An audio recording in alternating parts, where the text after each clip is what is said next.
Hello, everyone. My name is Emily DeLay, and I'm a graduate instructor in the Fashion and Apparel Studies at the University of Delaware. I'm also a member of the Fair Labor Association Student Committee. Thank you for joining us for the latest episode of our FASH455 interview series. This series provides our students with a unique learning opportunity to hear from industry experts and senior policymakers on current global textile and apparel trade and sourcing issues. We also hope that the series can help our students connect classroom learning with career preparation in exciting fashion and apparel industry, particularly in trade-related areas. Today, we are joined and we are delighted to have Avedis Seferian join us as a distinguished guest speaker. Avedis is the president and CEO of Worldwide Responsible Accredited Production, WRAP. Social responsibility is a critical topic in apparel and trade and sourcing. From my own personal experience, I can tell you that Gen Z consumers and future professionals in the fashion industry care deeply about this issue. Yet, it often feels as though we are still confronting many of the same challenges we discussed a decade ago, such as fair wages, factory safety, and even forced labor. At the same time, the conversation around social responsibility has become more technical and complex, such as new compliance regulations like the Uyghur Forced Labor Prevention Act. To help us better understand the current landscape and emerging trends in social responsibility, we are fortunate enough to have Avedis with us today, a true expert with extensive practical experience. I'll be joined by Dr. Sheng Liu for our interview today as well. So thank you so much, Avedis. To start, could you give our students a brief introduction to WRAP and including its key mission and functions? Well, thank you, Emily. I really appreciate the opportunity to engage in these series. I'm a huge fan of the University of Delaware and have known Shang a long time and a big admirer of the great work he does. So really excited to be with you today. Um, of course, happy to start by giving your listeners a quick overview of WRAP, Worldwide Responsible Accredited Production. We are the world's largest factory-based social compliance certification program that's concentrated on the sewn products industry. We work with hundreds of brands and retailers who recognize our program as an independent validation of working conditions in factories that they will consider as vendors for them, and do so by inspecting the factories, doing the audit, as it were. And we are also, as I mentioned, a certification program, not just audit only. So if those audits reveal non-compliances, if the factories are falling short in any way of the 12 principles that we espouse, then we work with the factories to put together a corrective action plan that then we revisit them to validate once more before we are satisfied that they do indeed meet the standard, and a certificate can be issued, which that factory can then show the Walmarts and Costco's and Disney's of the world as evidence that they are indeed a viable vendor for them. So that's, in a nutshell, I guess, the sort of WRAP as an organization. And our mission, as you gather from that, is to promote safe, lawful, humane, and ethical workplaces around the world. Wow, that's so awesome. Thank you, Avedis. The creation of WRAP is intended to address the growing industry need to achieve social responsibility, but what does social responsibility truly mean in the context of today's global apparel industry, and how has that meaning evolved over the past decade? From a practical perspective, what are the key expectations for fashion companies if they need to achieve socially responsible sourcing? Asking tough questions right off the bat there, Emily. Yes, Okay. I am. Yes, I am. Thank you for that. Yes, I mean, you used the term sort of evolving, and I think that that's very apt because this landscape has evolved and evolved pretty quickly in a relatively short span of time. You referenced sort of the creation of RAP. We were created 25 years ago. In fact, this is our 25th anniversary year, so we're happy to be celebrating that milestone. Um, and the other point that gives me a chance to refer to is early on in your introduction, you kind of lamented the fact that it sometimes feels like we're still confronting many of the same issues. And it's true that these issues have not been solved, But I would submit to you that we should not confuse the fact that we are not yet where we want to be with the notion that no progress has been made. I think it is very accurate, very fair to say, and I would submit that even the most staunch sort of anti-industry NGO would be hard pressed to disagree with the fact that your typical garment factory today is a much better, much safer, much more worker-friendly place than it was 25 years ago. Right? So there's still a lot to do. No one's denying that, but the evolution has been a positive one overall. And the idea of social responsibility has really come to the fore in a way that I think is good, is positive, because at the start it was um, essentially, I don't want to call it an afterthought, but a secondary activity, right? I mean, this whole space emerged in part as a consequence of the fact that the outsourcing model's emergence as the dominant way of manufacturing, moving away from owned and operated to factories that you're just contracting with, meant that the lack of visibility, the lack of control on that process led to some unfortunate instances in the mid 90s where the factories that were being utilized by otherwise well-intentioned buyers were found to be, operating facilities that were not comporting to human rights and labor rights expectations. And so the idea that you needed to have codes of conduct and you needed to have audits to check these things kind of started, and RAP and several other of our peer organizations emerged in that timeline. But at the beginning, it really was still primarily the sourcing dominated space where, the sourcing folks would find a factory that they liked, do the, price, quality, delivery time sort of analysis, say this is a viable vendor, place an order and say, oh, by the way, we're going to send in RAP to do a social audit, and otherwise, assess you for labor conditions. So it was, again, not an afterthought per se, but a secondary activity. Over the years, that has changed significantly to now what it is a threshold activity. You cannot have the price, delivery, quality conversation until and unless you've already been vetted by RAP or a credible third-party independent program that says you are socially responsible as a manufacturer. So that's a very important evolution in our landscape and what social responsibility has come to mean from a practical perspective. These are now conversations that are part and parcel of everyday business management. It's not secondary, it's not siloed. Sourcing people are engaged, they understand the importance of it, and as I said, in many ways, it has become a threshold issue. The other evolution that has taken place has been sort of with the level of attention that this activity, the due diligence work that's done to ensure social responsibility as part of supply chain management, how much this activity has garnered attention from regulators. Right? In the beginning, late 90s, I would point to as kind of the genesis. Governments didn't really do much other than to look at the industry and say, what are you doing about it? Right? And so you saw the emergence of codes of conduct, you saw the emergence of programs like RAP, and it really was essentially a voluntary activity. The brands and retailers sort of self-regulating, which is not a bad thing. If industry takes an enlightened self-interest in ensuring that they're doing things right, as we all want them to do.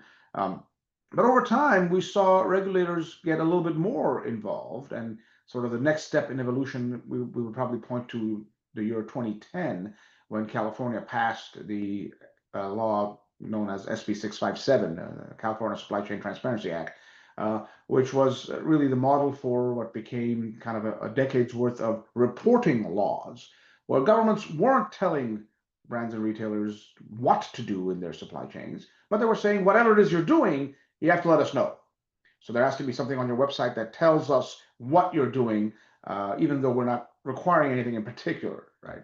So California led the way there. The UK Modern Slavery Act was a reporting law, Australian equivalent reporting law. So we had a decade worth of reporting laws, and that became the new flavor, the new evolution. And then in the COVID years, coinciding with that, we saw the next stage, driven this time across the pond by Europe, with Germany leading the way at first, and then Europe at large issuing what we are now calling mandatory human rights due diligence laws, MHRDD, and the CSDDD, the Corporate Sustainability Due Diligence Directive, being kind of the mothership of that now.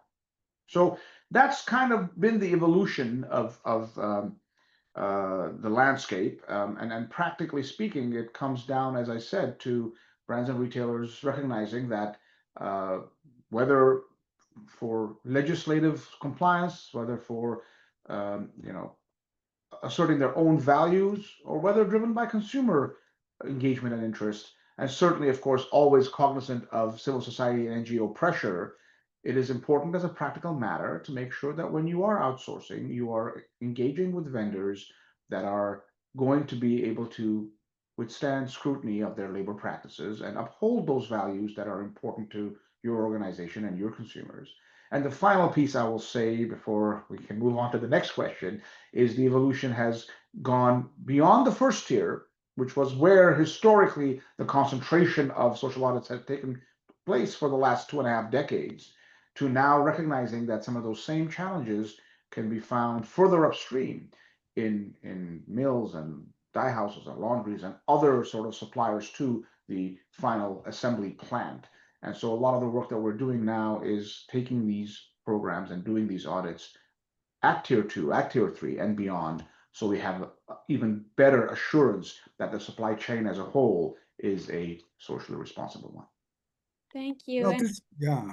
I just wanted to quickly jump in and say I love that you referenced it as an evolution. I think as Gen Z, what I'm seeing is a split in kind of the mentality and the perspective that we have on these topics. Either people are somewhat on the negative point of view that things haven't changed, or they're on the other side where they believe in the evolution. And I really think part of why Gen Z, might think these issues aren't progressing is because they're not seeing exactly what corporations like you or the progress you guys have made. They don't get to see the behind the scenes. So I just love that you mentioned it as evolution, because I think that's what a lot of future Gen Z individuals going into the profession need to have, that perspective to be able to enforce change.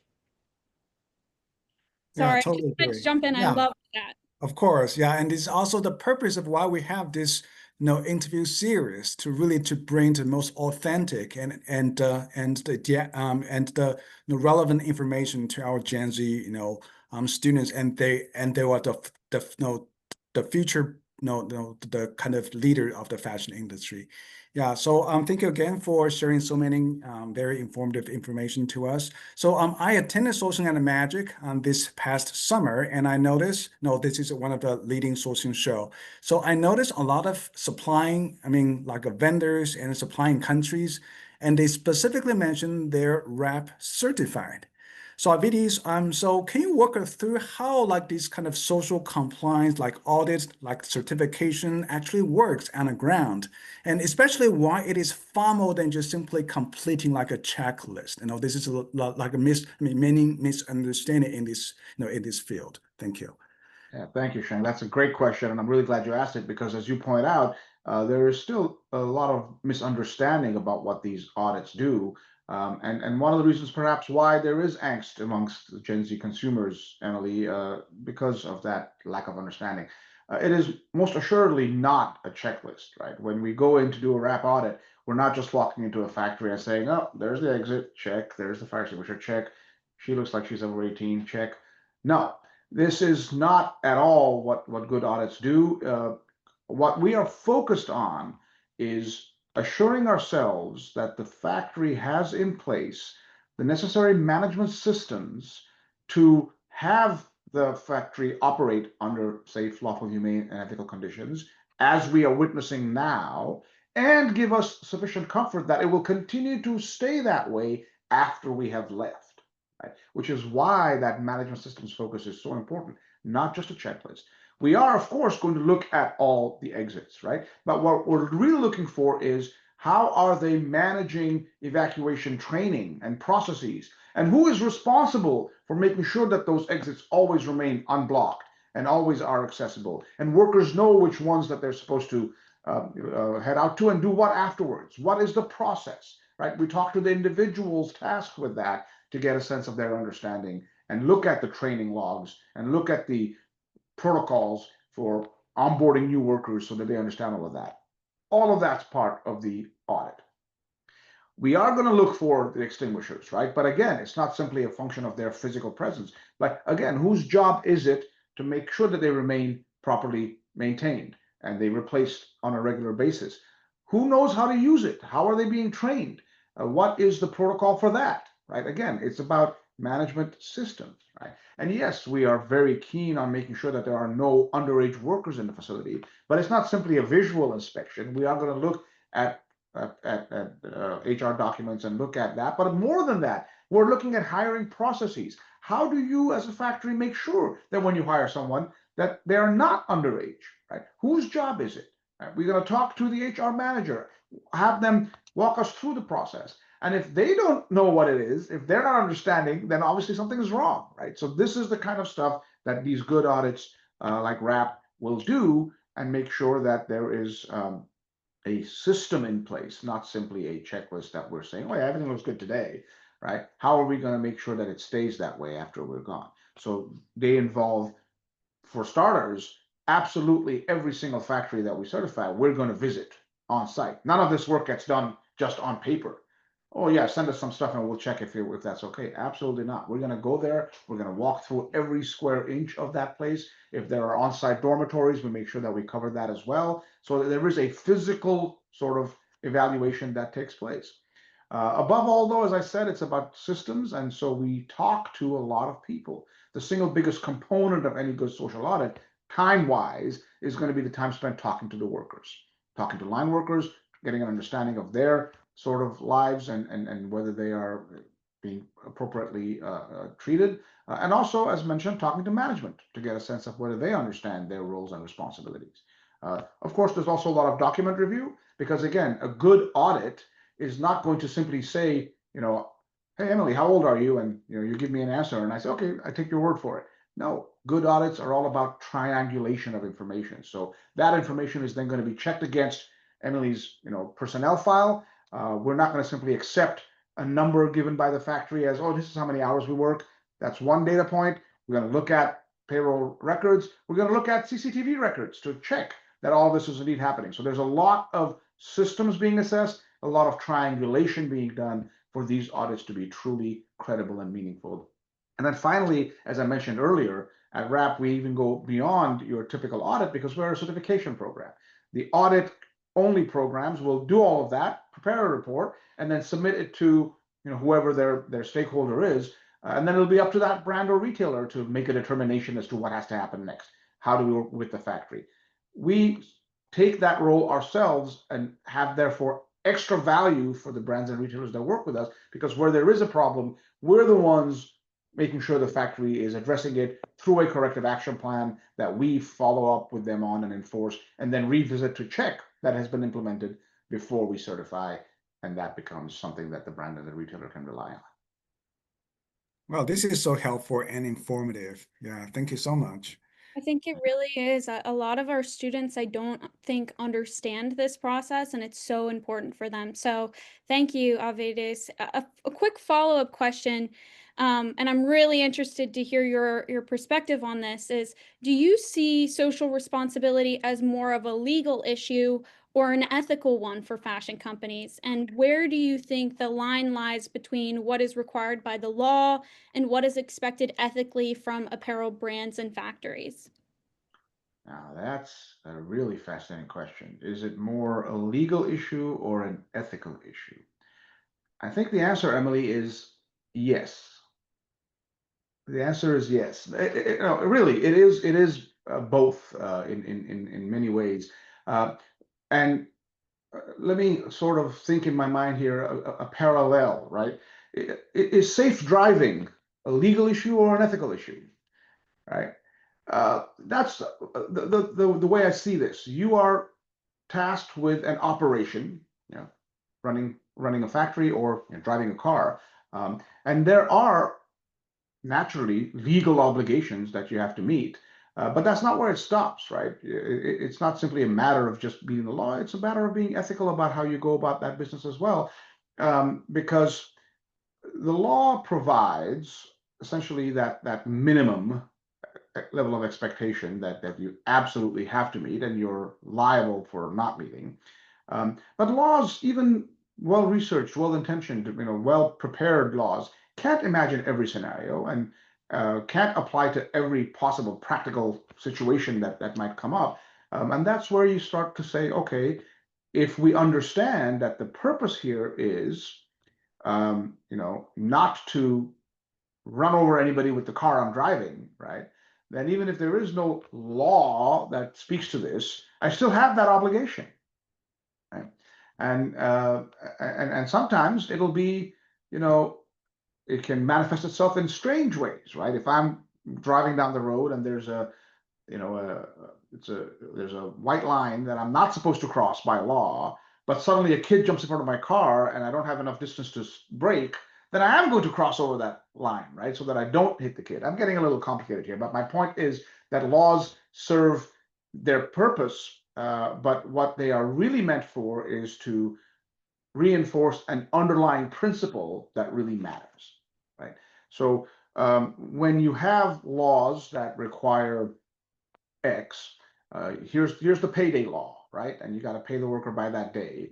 That's fine, but if there's suddenly an emergency and workers are in desperate need of funds, what's the ethical thing to do? Tell them, oh no, you got to wait 10 more days to get paid, or you say, all right, we're going to run payroll a little bit earlier this year, this cycle. So those are the kinds of things to be thinking about in these, like I said, the parallel to safe driving, the speed limit is 55, and that's fine, but that applies to your normal driving conditions on a sunny, clear day.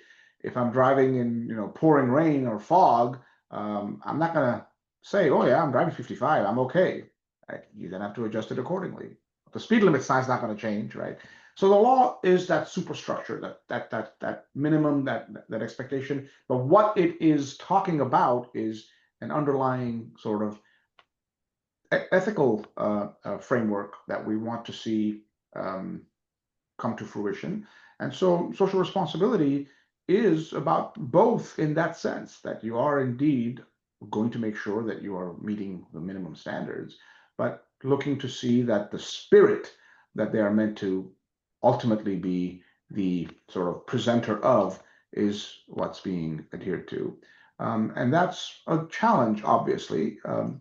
But again, why those management systems become so important, because understanding what the law really is about is the point, and not just knowing the letter of the law, if that makes sense. Thank you so much. And I totally agree with you. And I really like the examples you use of these. And also just, reminds me, I often tell people, when we talk about fashion brands and retailers, it's not always just like a very abstract concept. Companies are composed of people, right? When we're talking about people, we all have values. So this is also why I see my role as an educator. I need to educate our students, the future professionals. Okay, you will need to apply your value system when you enter the industry and take the role as a sourcing manager. You will decide what kind of criteria you will use when you source your products, what kind of factors matters to you, whether you really want to just to focus on the price itself or care about the people impact of your sourcing, sourcing practices. And by the end of the day, I still believe apparel is a very people business. So we're talking about it's a very labor-intensive process, but also it's about how the business itself will impact a lot of people's destiny. So that's my kind of personal viewpoint. Yeah. Absolutely, Shane. Yeah. Totally agree with you. Sure. How about let's just change a topic a little bit, and also really this is my favorite topic so far this year, tariff, right? So there has been some concerns out there, because fashion brands and retailers, realistically they have to pay a lot of more tariff. So somehow there are fewer resources available to the area of social responsibility, compliance, etc. So do you see this happening? And also, I noticed RAP just recently actually released a guideline for brands and retailers in the context of the current tariff situation. So I'm wondering what kind of guidelines you propose and why you propose that. So thank you. Thank you, Shane. No, great questions. Unquestionably, the sort of tariff landscape and the uncertainty that has characterized it for the last, 6, 8 months has been very much on people's mind and very disruptive. And yes, companies are facing a crunch from a resource perspective. I'm happy to say that um, apropos to the discussion we were having earlier about the evolution of sourcing and now of social responsibility, and now it becoming a threshold question for sourcing professionals. I'm happy to say that unlike previous years where financial crises have meant that companies had to tighten their belts, and often the first place that they cut people in was the social responsibility departments, I'm not seeing much of that. Right? I'm seeing overall reduction in resources, right? So, but if departments have to lose resources, then they're kind of all losing it as opposed to taking most of them out of social responsibility. So that's a good sign. Uh, in context, right? You are still having resources reduced, and it's still not the happiest place to be, but it is a good sign to me that I think we've crossed that Rubicon, and social responsibility is no longer the ugly stepdaughter or stepsister, whatever the fable it would be, but indeed something to recognize as part and parcel of everyday operations, standard operations, and therefore is treated as such. So I think that that's an important point in that evolution, and a signal of the now staying power of social responsibility as a business process. We do recognize that there are challenges nonetheless, and folks need help. And so, to the point you were referencing, we issued earlier this year, in partnership with the AFA, guidance for factories that are, sorry, for the industry that are dealing with factories in this sort of tariff space now, tariff impacted space, I guess is the word for it. And the guidance is, we issued the first edition in June, and then quickly updated one in October, because again, the space is moving so quickly and so much is happening. And you can probably read the document yourself and get the details if you want. I won't go into every single one, but the idea is that we are presenting a series of considerations, best practices, questions to ask for decision makers to take into consideration when they are looking at these supply chain shifts that they feel are now required by the tariff environment. Because that's what's driving all this, right? You're now in a position where, oh my goodness, I can't go source from this country anymore. It's not financially viable. What do I do? Where do I go? And that involves several things, right? It involves exiting country A, and it involves entering country B or C or multiple ones there. And so a lot of the guidance is focused on taking into account impacts on suppliers, the suppliers that you are leaving and the suppliers that you're going to be going into, because obviously just exiting irresponsibly, we saw, for example, during the COVID era, how much of a negative effect that had on supply chains and on certainly the reputations of the brands and retailers making those ill-advised, sharp exits. So there's a lot of questions in there about making sure you understand what your obligations are. Certainly, go back to the sort of law and ethics question, right? About where you're sourcing from and how you might pull out, but also what the larger implications are of that for that factory, for those workers, for that market, and for your own sort of reputation and perception in your markets. But then also entering a new country and all of a sudden, having a quick turnaround and imposing a lot of orders on a new facility might have its own set of challenges, because a lot of the space is, I won't say at capacity, but near it. So all of a sudden now you're having a factory do a lot more than they were otherwise set up to do, and they'll be happy to take the order, right? But what are the implications of that? Potentially excessive overtime, potentially challenges with regards to other sort of labor rights and human rights issues. So the guidance is meant for sourcing folks to sort of think through these implications, and really is a holistic thinking encouragement document because you have to sort of ask yourself a bunch of questions, including whether to shift, right? If the overall tariff situation is such that, warrants it or not, think through that. Is it a short-term pain that you might be better off actually enduring, or are we talking more longer-term stuff that does justify a shift? So things like that. And then, as I said, a lot of conversations around the impact on the suppliers by shifting production, on worker protection laws, on the impact on the new country suppliers.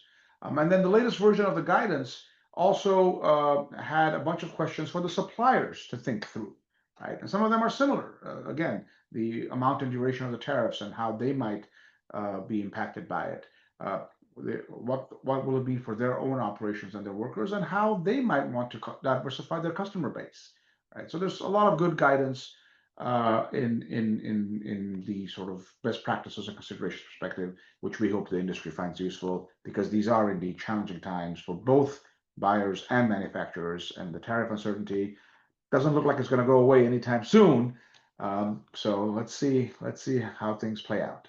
Yeah, thank you so much. And actually, your answer just reminds me of one findings from this year's benchmarking study I did with the U.S. Fashion Industry Association. So many surveyed brands, retailers just re-emphasize the importance of treating their supplier as partner, not just like a transactional relationship. This, I think, also may be the essence of having this guideline. Just reminds all parties, okay, we're stakeholders. We need to support each other, especially during challenging time. Absolutely. Yeah. So this question is related to those comments. Could you go and share a little bit more about the impact on garment factories and their workers when fashion companies suddenly cancel sourcing orders? I've also noticed that fashion companies today increasingly expect suppliers to be flexible, such as accommodating last-minute changes to sourcing orders. Do you think that this expectation could further complicate social responsibility efforts? Well, social responsibility efforts are plenty complicated enough as it is. So it's Exactly. hard to imagine them getting even more complicated. But you ask a very good question, and we sort of touched upon it a little bit, right? We saw this. We saw the really negative impact on workers and factories with the sudden cancellation of orders during COVID times. And in many ways, I'm hoping that some of those lessons were truly learned and won't be repeated, those mistakes, because the reality is, as Sheng mentioned, is sort of in the findings from his really remarkable benchmarking study that's truly become an institution of in itself. We all look forward to it each year. Is the realization, and some of this really was post-COVID realization, that supply chains are just that. They are chains. We're all linked to each other. And a chain is only as strong as its weakest link. And if we don't see that, we don't understand that we depend on the factories as much as they depend on us, then we run the risk of breaking things down in ways that will ultimately reverberate to our disadvantage. And I'm speaking now, obviously, from a buyer's perspective, right? And hence the importance of recognizing them as partners, and seeing that this is something that is a pain that we all have to bear, because if we're going to get through this, we're going to get through this together, or not at all. Right now, I might be in a desperate situation, and I might think short term that cutting off that factory is going to, keep me alive. But if I do survive and I come back and I need to get back in the market, I'm going to need that factory again. And now, what does that sort of factory feel about working with me, right? So this is an important realization that partnerships have to happen. And so the other reason why this is good is because the other half of your question, Emily, is, if I remember it correctly, was sort of this increase in asking for flexibility. And that's a business reality, I think, that we all have to deal with, but it's one that becomes much more palatable if you are considering yourself a partner, right? If I know that my relationship with you is not just this one single transaction, that we've got a long-term commitment to each other, then I am much more willing to bend a little bit now and sort of help you bear your pain. You're not able to take orders now. Maybe I'll hold on to them for a little bit longer. Or, you know what, you have to extend your payment terms for a little bit. I'll bear that pain because I know when things get better, we will go back to normal, and you'll make it up to me then, so to speak, right? If all I know, if all I have is this one transaction, and kind of I know that that's all it's going to be, then I have absolutely no incentive to be flexible, to in any way be helpful, to do anything more than the bare minimum. And this is true for both parties, right? I'm not suggesting just from the manufacturer. So that partnership mentality, I think, is absolutely key, and one I'm hoping that we're moving more and more towards. And that then in turn allows for that flexibility, which we do need. I think factories understand that there is no way around it. The world has changed. Supply chains do need to be more flexible, and that's just that sort of new business reality. But it becomes much more palatable, much more possible in a partnership setting than in a single transaction. You know, no interest in working together beyond this scenario. I love that answer, and I think it really demonstrates too, the need to level out the power dynamics within the supply chain, and those partnerships being able to do that. I think that that's just wonderful. So to continue to the conversation, many Gen Z consumers like myself, we want fashion brands and retailers to be more transparent about their supply chains, including cost breakdowns. For example, when I buy a garment, I want to know how much price goes to a garment worker.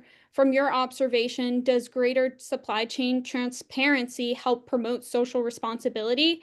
How can fashion companies be encouraged to become more transparent, and what challenges still remain? And finally, is the main issue a lack of data or a lack of incentives for companies to disclose this information? And I'm I thought happy to repeat anything you might need. I thought we were done with the tough questions there, and we're going into more philosophical conversations. But no, great questions. And I think it's hard to argue with the theory, that greater transparency will help promote social responsibility. I think conceptually that's a logical argument, and as I said, hard to dispute. The reality is kind of where your question sort of ended up, right? What is the stumbling block, and how can perhaps we overcome it? And it is a question of lack of data.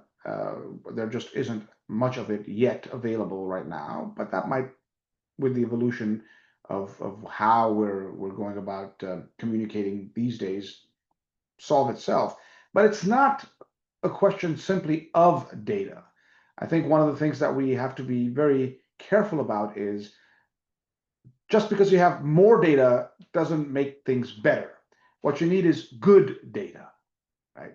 And this is something that I know Shane concentrates a lot of his time on for his annual benchmark study, right? It's not simply a question of just give me these numbers, but understand what they mean, validate that they are correct, and actually helpful, as opposed to simply data. Because you at the beginning, I think you mentioned that Gen Z wants to know, for example, how much of the price goes to the worker, and that might be a piece of information that is obtainable, but by itself, it is not going to be very helpful, because if you are told that this worker got $1 out of this whatever pricey T-shirt it is that you're buying, it might make you think that's terrible, right? But if you are given the context of what that dollar means for that worker in the country where they are, and then also what that dollar is as a percentage of everything else that went into that, and why the shirt is so much more than $1, because hey, after it got done, it had to go through all these other things to get to your doorstep, right? Then you now have perhaps some level of understanding and can say, wow, that dollar actually is not a bad figure, right? So it's about understanding the data, and making sure it's good data. And also, I hate to sound cynical because that's not generally in my nature, but you also need to make sure that it is verified data, right? Because someone might be happy to give you things that look very, very good. And I don't want to blame marketers or advertisers, but the tendency would be to focus on some things versus, or talk up some things.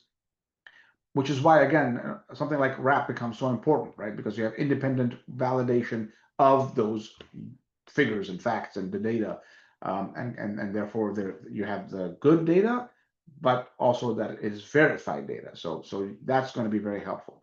And then I think the other piece you said was about incentives, and that's very important because just because some folks might have data and might be good data and it might be verifiable data, they might not be interested in sharing that data.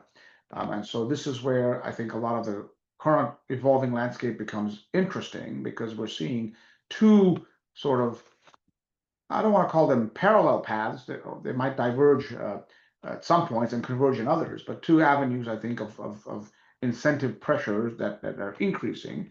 One is the obvious legislation. You're seeing a lot more laws being passed that require, as I said, reporting before, but now also mandatory diligence, that will lead to certainly increased gathering of data, and in order to then show that you are meeting the law, there will have to be some increased transparency in sharing the data as well with regulators, if nothing else.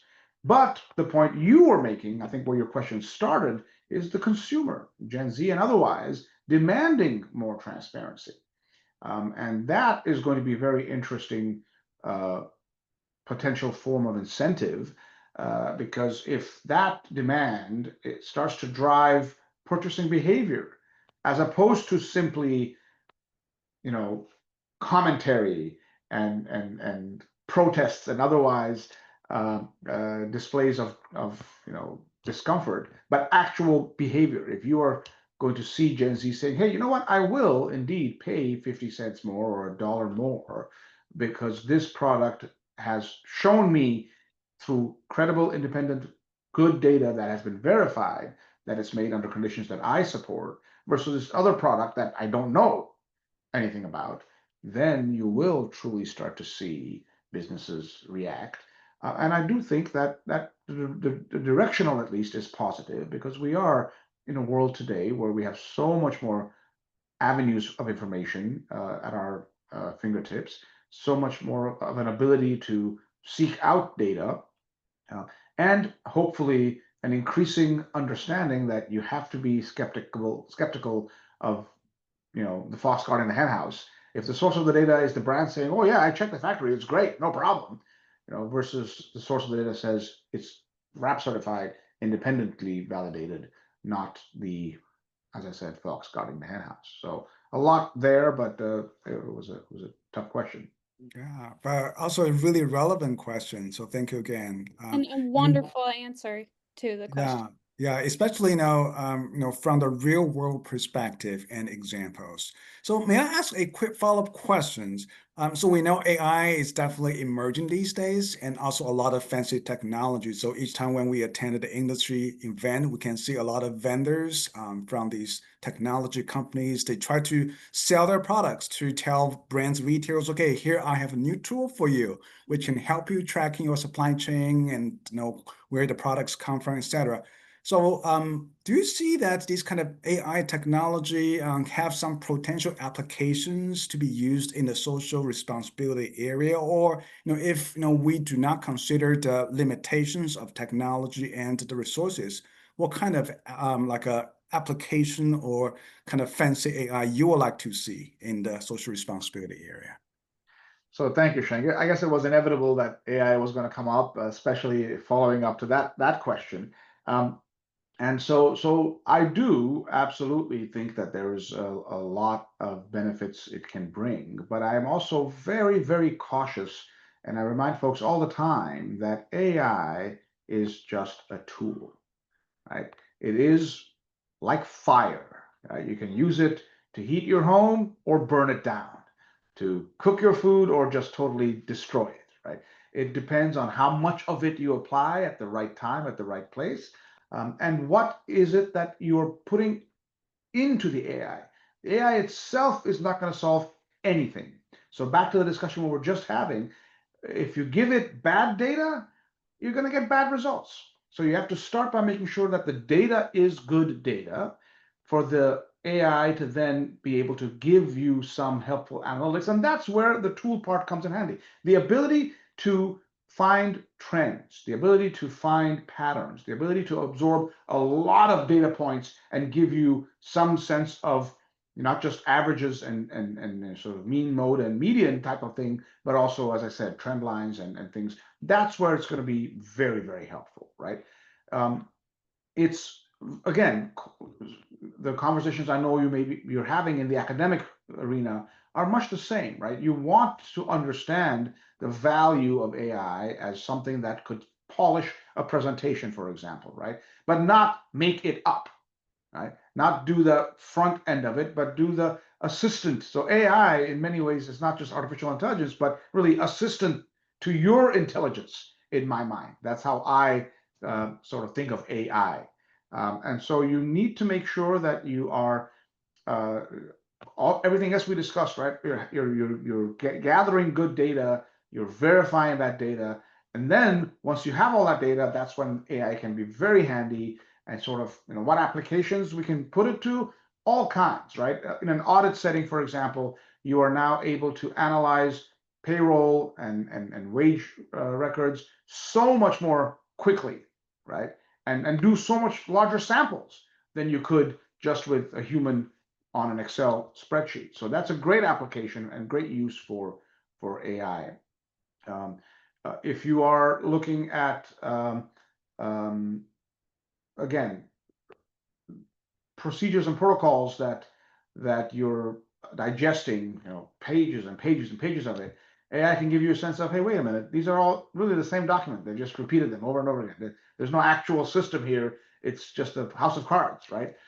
Which might be harder for a human to do. So, right? But again, you have to get that human to gather the data and make sure it's the right data, because otherwise what you get is some really farcical things that I'm sure you've seen in the news about how some, and I'm a lawyer myself by background, and these sort of things resonate with me negatively in this case a lot, when you hear about lawyers citing cases in court that don't actually exist because they simply asked AI to give them reports and did no actual validation of their own to make sure that this was indeed the right one. So it can be very helpful when dealing with large data sets, and by all means, it's a tool, we should use it, but not blindly, not without making sure the data is the real, right, correct, verified data, and not without checking that it is giving you something that is truly useful. So that's, in the end, what I see AI, a very good tool, but we have to be very careful that, just like fire, we should not let it become the master.